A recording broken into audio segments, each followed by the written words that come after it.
হাঙ্গেরির কিংবদন্তি নির্মাতা বেলাতার মারা গেছেন। মৃত্যুকালে তার বয়স হয়েছিল 17 বছর। তিনি ড্যামনেশন, সাতানতাঙ্গো, তুরিন হর্সের মতো বিষণ্ণ চলচ্চিত্র নির্মাণ করে হয়ে উঠেছিলেন নৈঃশব্দের প্রতিপালক। মঙ্গলবার সকালে ইউরোপীয় চলচ্চিত্র একাডেমি তার মৃত্যুর খবর নিশ্চিত করে। দীর্ঘদিন ধরে গুরুতর অসুস্থতায় ভুগে অবশেষে বিদায় নিয়েছেন এই সিনেমা মায়েস্ট্রো।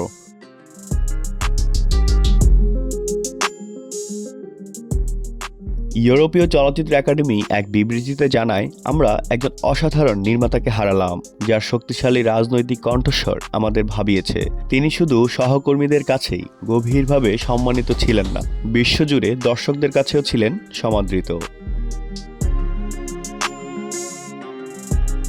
বেলাতার ছিলেন ধীরগতির সিনেমা আন্দোলনের অন্যতম পথিকৃৎ। এই ধারার বৈশিষ্ট্য ছিল সাদা কালো চিত্রগ্রহণ, দীর্ঘ ও অবিচ্ছিন্ন শট, অত্যন্ত সীমিত সংলাপ, প্রচলিত কাহিনী নির্ভর গল্প বলার কাঠামো এড়িয়ে ভিন্ন বাস্তবতা নির্মাণ। তার সিনেমা পূর্ব ইউরোপের দৈনন্দিন জীবনের নিঃসঙ্গতা, নীরবতা, আনন্দহীন বাস্তবতার চিত্র তুলে ধরেছে।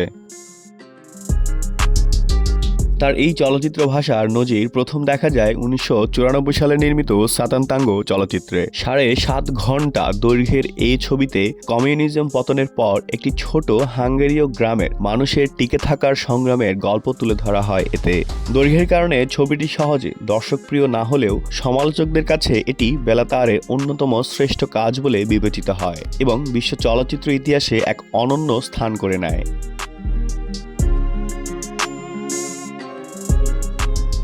এরপর আছে তার আরেক বিখ্যাত বিষণ্ণ সিনেমা দ্য তুরিন হর্স।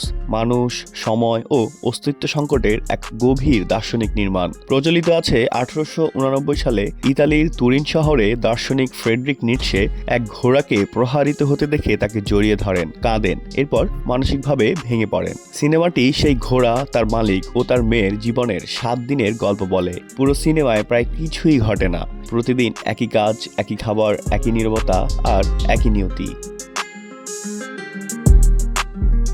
সাদা কালোয় লং টেক, খুবই অল্প ডায়ালগের সাথে ভারী সাউন্ড ডিজাইন আর মরুময় তুষারাবৃত স্থান ও জীবনের স্বাধীনতার ভিতর দিয়ে এক অদ্ভুত বিষণ্ণতা ভর করে পুরো সিনেমায়। দেখায় এখানে কোনো মুক্তি নেই, কোনো অলৌকিকতা নেই, কেবল সময়ের বয়ে যাওয়া, আছে কেবল জীবনকে বয়ে বেড়ানো।